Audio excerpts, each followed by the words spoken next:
Hello and welcome to RTV's From the Desk Of segment for November of 2015. My name is Tim Moody. I am the Public Information Officer with the Randolph County School System. And each month we meet with our superintendent here, Dr. Stephen Gainey, and we talk about the things that are going on in our schools and in our school district. So Dr. Gainey, we'll just begin with some items that are going to be discussed at our next board meeting, which will be this coming Monday, November 23rd. One of the items on there is school improvement plans. So could you tell us what's going to be going on with that and maybe even explain to our community what a school improvement plan is? So Tim, the school improvement plan process is driven by General Statute 115C-105.27.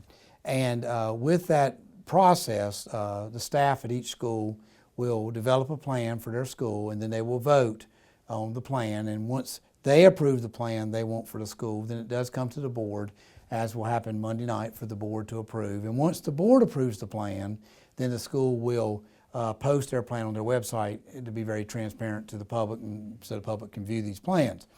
Now, with the plans, to me, there's two big parts. There's an academic part and there's a safety part.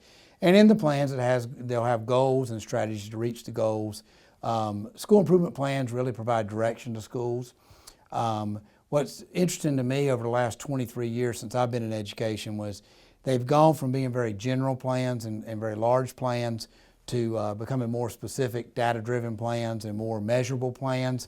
So I think they're probably, in my opinion, they're more useful now because you can really measure your progress. Now, in the Randolph County School System, something else we do in relation to this school improvement plan process is we have school improvement plans on a 2-year cycle. So every spring, the staff at a school will do a self-assessment. And the self-assessment is either to create the new plan for the new upcoming 2-year cycle, or after year one, the self-assessment is to look at what's going on at school and determine what revisions need to be made to their school's plan in year 2 of the cycle. So this year's plans coming to the board are in response to some revisions for year 2 of the cycle. And then this coming spring, we'll be getting ready for a new 2-year cycle with self-assessments in the spring of 2016 for the new 2-year cycle of 16-17 school year and the 17-18 school year. So, you know, to me, the school improvement plan process, what it does is it makes the school staff go back and reevaluate what's going on their school's campus with their academic and with their safety plans, and decide what directions as a group, as a faculty, they want to go in the upcoming 2-year window. And then a footnote to that is also for our community is to know that we post all of those plans on our district website, so they are available. Another thing on the agenda, believe it or not, is the 2017-2018 school calendar. And that seems like such a long way off, but as we know, when it comes to planning for a school calendar, we start well in advance. Can you talk a little bit about the process that we go through to plan a school calendar? Tim, the school calendar is begin with by what's called the school calendar law, which is 115C-84.2. And it gives us some parameters about the calendar that we have to fit our school calendar in. And one of those is we either choose to have 1,025 instructional hours in a school year or 185 days. And we go with the instructional hours component. Another thing is it says we cannot start school any earlier than the Monday closest to August 26th, and we cannot end school any later than the Friday closest to June 11th. So you can see there's some pretty specific things in the law. The law also speaks to how many annual leave days we have to have in the school calendar, how many holidays we have to have. But when you get away from that, the process we run is we have a calendar committee for the school system, and it involves, there are parent representatives on it, there's a board member on it, there's a principal on it. I think 2 principals are on it, actually. There's a couple teachers. Marty Trotter leads the process, Assistant Superintendent for Operations. And so they work through different things about the calendar and look at different options. And then they bring a draft, the first draft, to the board, which will come to the board on November 23rd. And the board will look at the draft, and they may offer suggestions or may want to change some things.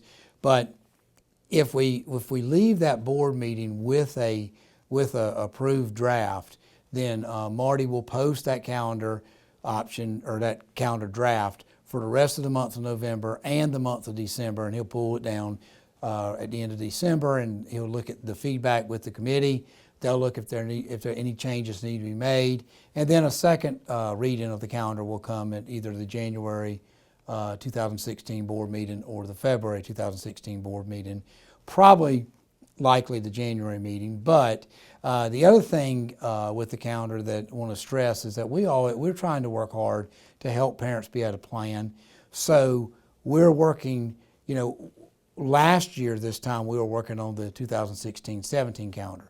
This one is the 2017-18 calendar, because when we get done with this process, we want to have out there the upcoming school year and the school year after that for the parents. So always try to let them have 2 calendars worth out there, and so they can plan accordingly to their family. Just because that has a big role in our school system, and parents being able to make appropriate plans for holiday times and vacation times when school's out.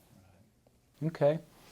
All right, well, so staying on the board agenda for a moment then, something that we do, as you know, for every board meeting is a time of recognition and awards, one of my favorite times of the board meeting. And for this Monday's meeting, we're going to be recognizing 2 schools that are known as signature schools. The Piedmont Triad Education Consortium, which we call PTEC, recognizes these 2 schools. So can you tell us who these schools are and a little bit about that? Yes, Tim, we're going to recognize Southwest Randolph High School. The principal is Sean Hildreth, and this is one of the high schools in the state of North Carolina. I went out and spoke to the staff the other day. They just keep getting better. They have figured out how to keep getting better, and what we've asked all our principals is to look at their school from where it is and try to improve from where it is, not necessarily get caught up in comparing yourself to another school, but just compare yourself to what you did the previous year and try to keep getting better. So one school was Southwest Randolph High School. Very excited. High schools have many different facets of programs and everything going on, and it just keeps getting better. Great staff there. And then the other school is Archdale Elementary, and Lisa Thompson's the principal there, and Lisa's in her 3rd year as principal there. And again, another case of a school that just keeps getting better. Tremendous staff. There's just a teamwork approach on that campus when you go there. Teachers do whatever it takes to help kids get better, and they continue to get better, and they've figured it out. They've figured out how to keep focused on continuous improvement. So really proud of both of those schools. I would tell you I'm really proud of the other 29 schools, and it's very hard when you pick a couple from 31 because there's a lot of things going on good in classrooms and schools around this school system, but we are going to honor those 2 schools at that breakfast, and the Piedmont Triad Education Consortium is a very good source of support for our school system, and just a great day to be able to showcase schools and faculties and students. Another recognition that we'll be doing on Monday evening is in the athletic realm. Wheatmore High School volleyball team just completed an outstanding season. They were the West Regional champions, advanced to the state championship game, I think for the 2nd time in 3 years. So we're going to recognize them. And as I was thinking about that, it just seemed, as when I think back over the past several months, we had the Randolph High baseball team that won a regional championship. Just last night, we had the Trinity boys soccer team competing for a regional championship. We've had golfers to do well at the state level. It's been a great year athletically. If you would, can you just talk for just a moment when teams are in championship games at the state level or regional level, what does that really do for a school?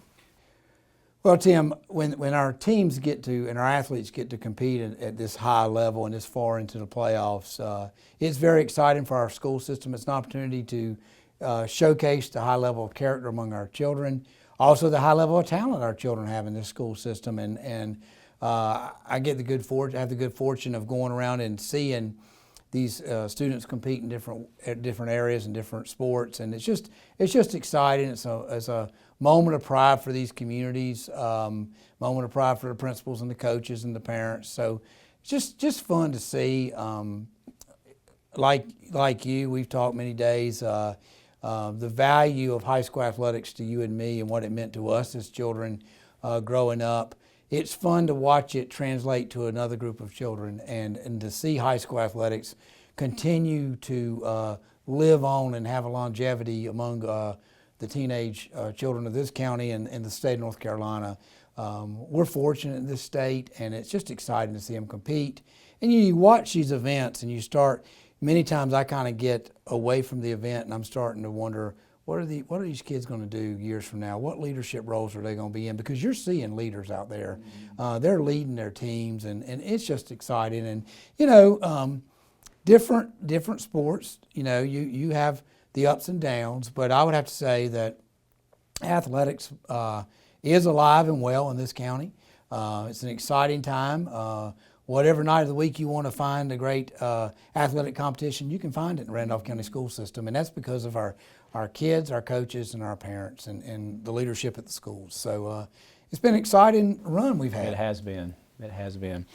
All right, so stepping back away from the board meeting, but still staying with some things that are really important that are coming up.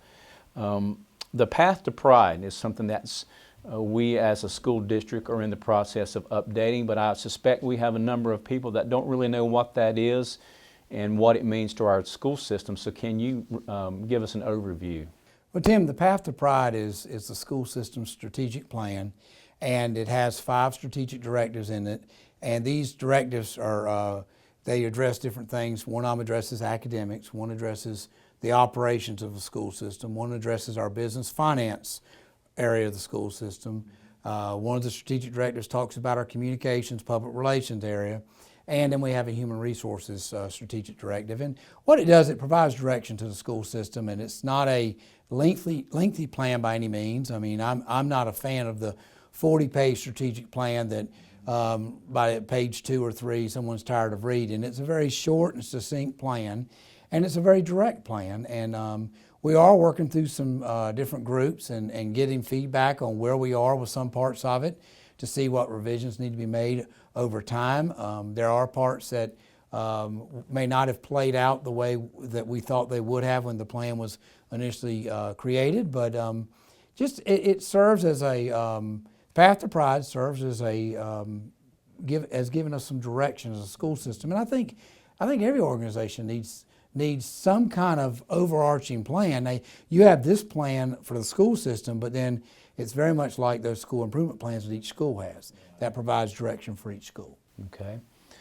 This morning in Central Services, we had a meeting that you led, and you presented to us the legislative summary. And I know this is some documentation that you're going to be sharing elsewhere. Thought it might be good for you to share with our community some of the highlights of that. Well, Tim, what you wind up every year after they come out of the legislative session, it takes a little bit of time, and the budget bill is passed. And in the budget bill you have different aspects, whether it be what our funding is or different pieces such as salary schedules or new Senate bills or House bills that have been passed, and spend a lot of time with that with our with our leadership. So today we work with central office leadership. We'll go through that same document that was kind of pulled together from multiple sources. We'll work through that information with our assistant principals and our principals in the next week. It's a little later than normal because of the legislative session went as long as it did, but as I think I said on one of our earlier broadcasts, and maybe I didn't, you want the legislative session to end on time, but sometimes you're lucky that it didn't end like early in the summer, because I believe we wound up in good shape in some areas that we might not have been if it had ended back in July. So it's a little late to be working through that information, but you also want to make sure that for your leaders in the system, they have the accurate information to look at. So. Okay. So Dr. Gainey, we're now about 3 months into the school year, and we're approaching the holiday season. And so as we get to this point of the school year, if I could just kind of open it up and give you an opportunity just to talk about the school year to this point, maybe some things that have stood out for you, some highlights, and just some general how things are going in the Randolph County School System. Well, I think what my perception is things have been running pretty smoothly. Like I say, we referenced the budget. It was a little later coming out, but things have worked out. We still have our teacher assistants. We have our funding for driver's education, and those were two topics that we went well into the summer and beyond, wondering where that would end and what we would have when the budget was passed.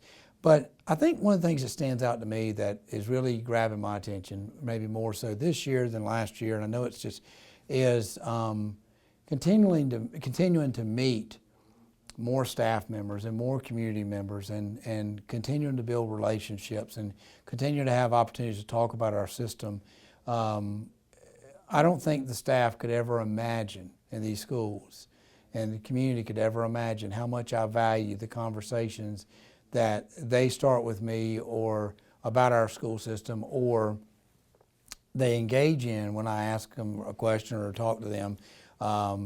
Having a lot of fun learning the community, learning the special parts of our community and what the interests are of our community. And I do believe the overall focus is what's best for kids. Spent a lot of time reading in classrooms and over the last 3 years, and even that, enjoying, it seems like over time, the kids are engaging more when in classrooms reading. The leadership team as a whole goes out and reads, but I think that's the thing that's kind of resonating in my mind is that I hope we're continuing to build more trust with the community, with our staff, and we're going to keep working at it because that's what's going to really carry us for a long way is as new things come down from the state that we have to deal with. If we are building that trust, then I think we've got a real good chance of being successful. And so we've got to keep working at it. And that's probably, to me, that's probably the biggest highlight that has developed over the last 2+ years for me is just building those relationships with the different staff members and community. Well, Dr. Gainey, thank you. And thank you to the community. Thank you to RTV and for giving us this opportunity each month to come out before you and share with you some of the great things that are going on in our school district. We hope you all have a great holiday season, and we will see you in December. Thank you.